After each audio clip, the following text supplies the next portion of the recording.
My name is Emily Davis, and I am 21 years old. After graduating from culinary school, I began working at the coffee shop my parents own and operate. We have many regular customers, and I absolutely love this beloved spot in our town. I have tremendous respect for my parents who have run this shop for so long. Although working while studying was more challenging than I thought, I was satisfied with my fulfilling daily life. However, a call from Bob disrupted this routine. The call came out of the blue. My wife had an accident. Bob sounded unusually flustered over the phone. Although my parents and I didn't know the details of the accident, we were deeply worried about my sister-in-law. Bob asked us to look after his children while he was at the hospital, and we readily agreed. My nieces and nephew are still quite young and need a lot of attention. Before heading to the hospital, Bob brought the two children to our coffee shop. They seemed bewildered by what was happening, but I welcomed them into the shop to reassure them. We received another call from Bob 2 hours later. We breathed a sigh of relief when we learned that my sister-in-law's life was not in danger. However, she had a severe sprain in her foot and needed to rest at home for a while. So Bob asked us to continue looking after the children for a bit longer. I was torn. My parents have the coffee shop to run, and I also work there as an employee, so it would be impossible for us to do this every day. After discussing with my parents, we agreed that I would take care of my nieces and nephew for about 2 weeks. At first, I was nervous about whether I could take proper care of my nieces and nephew.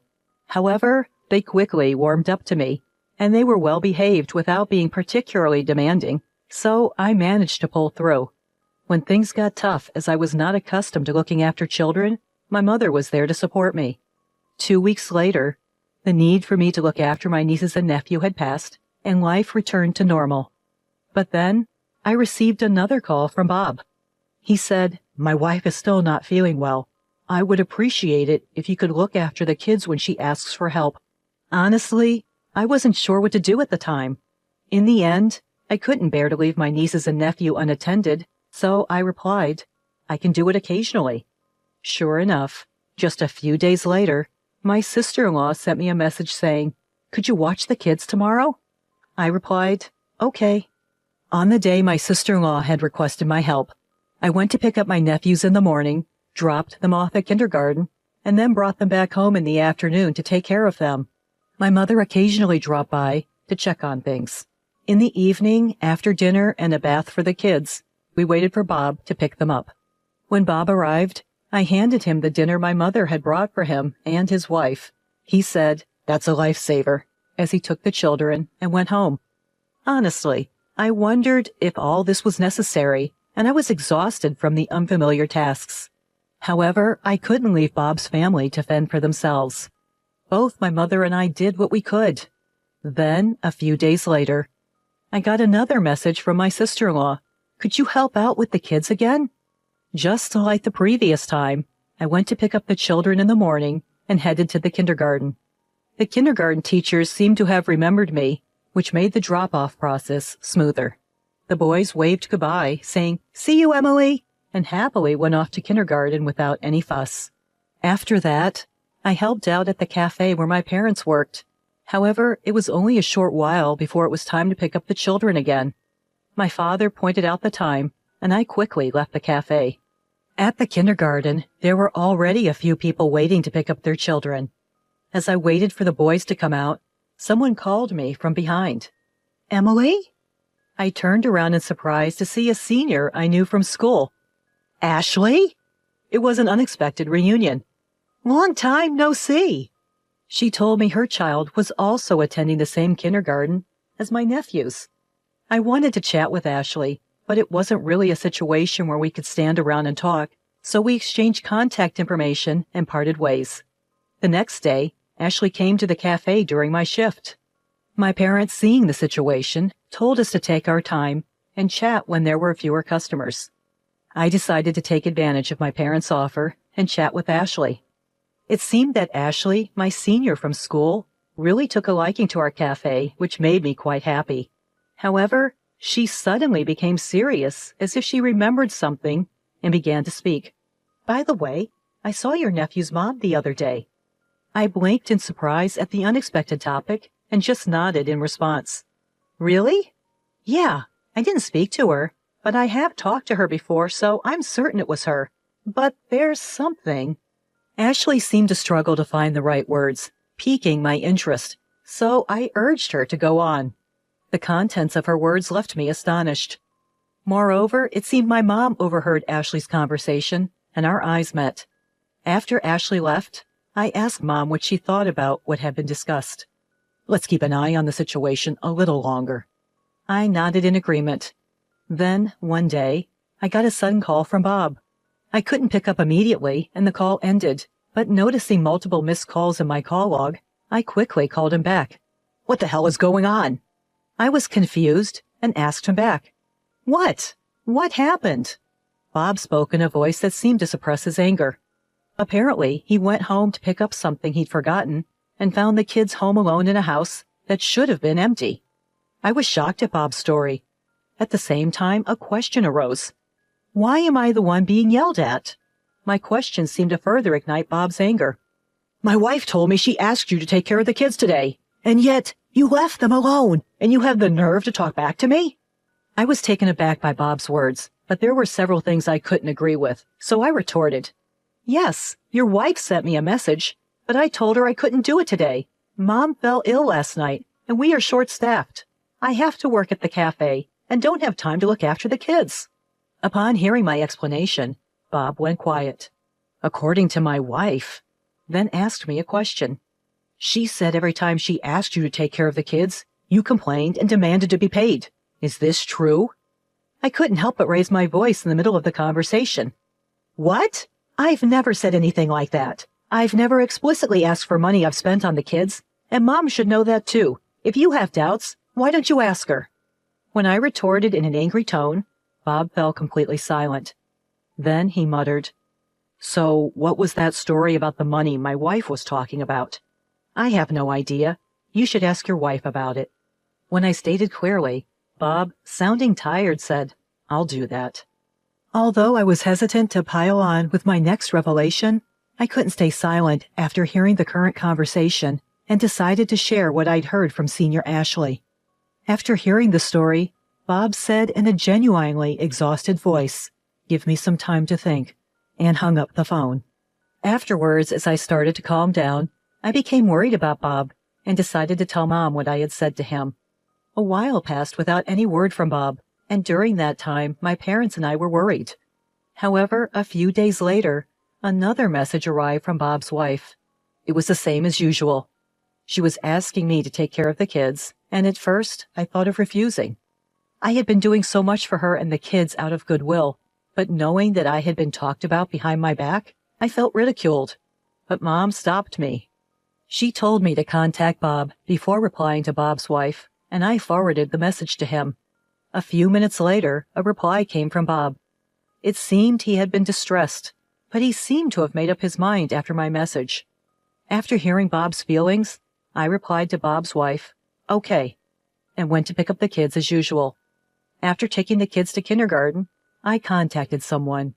Hanging up the phone, I braced myself. Everything was ready. When I arrived at the coffee shop, Bob was already there. Bob's face was tense, whether from nervousness or anxiety.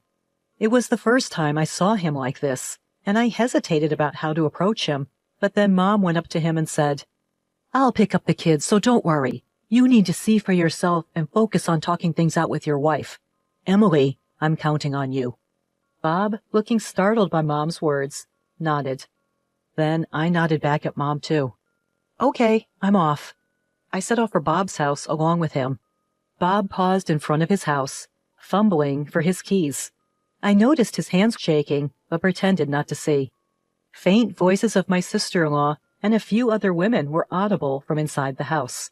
Bob unlocked the door and slowly pushed it open. We stepped inside quietly, trying not to make a sound. The chatter was now clearer. So, how's your foot doing? I could hear my sister-in-law replying to the woman's question. Oh, it's fine. Almost completely healed. Oh, I knew it, I thought.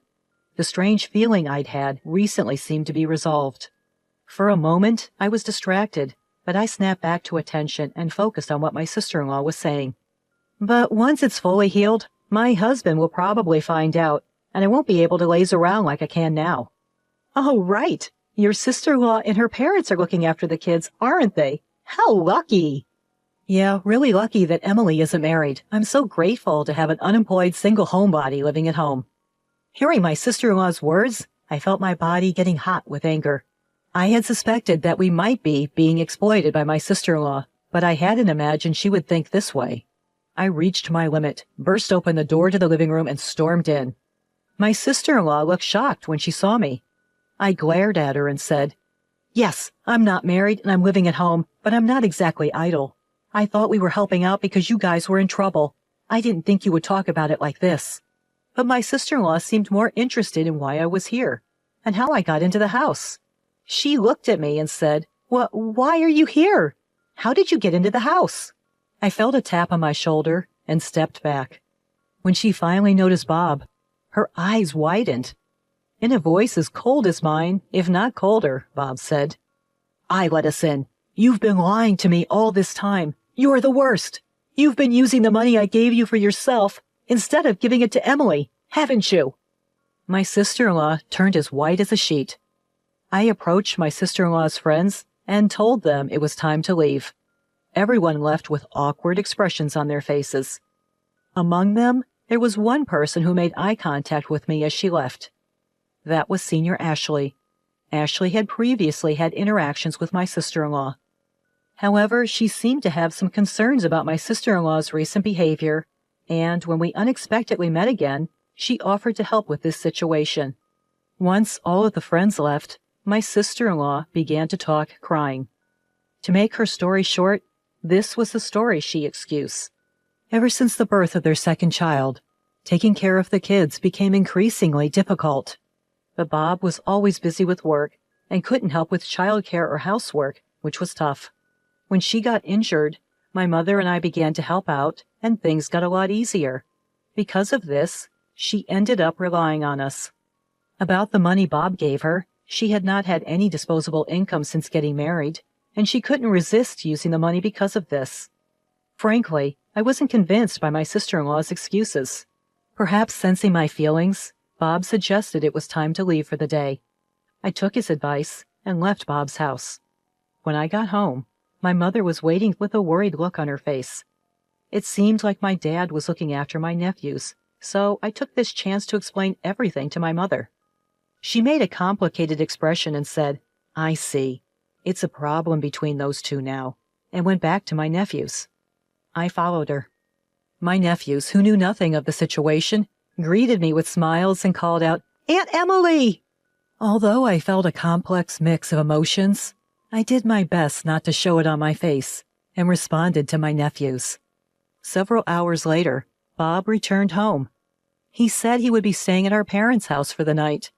My mother, seeming to understand Bob's thoughts, merely responded with, "I see."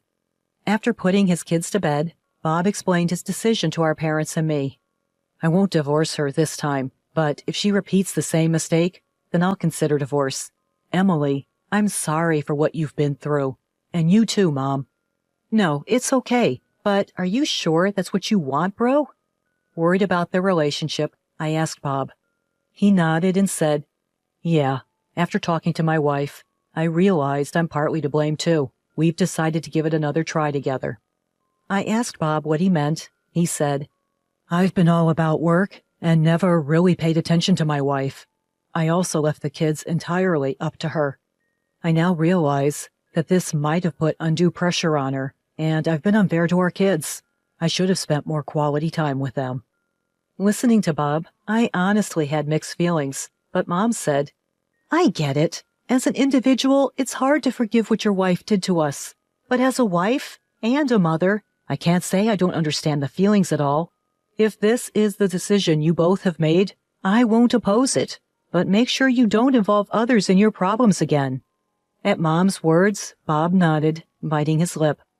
Since then, neither Bob nor my sister-in-law have asked anything of me. Especially, I haven't seen her even once. It must be awkward for her to face me. My father is angry, saying she can't even apologize, but truthfully, I prefer not to see my sister-in-law, to avoid bringing back unpleasant memories.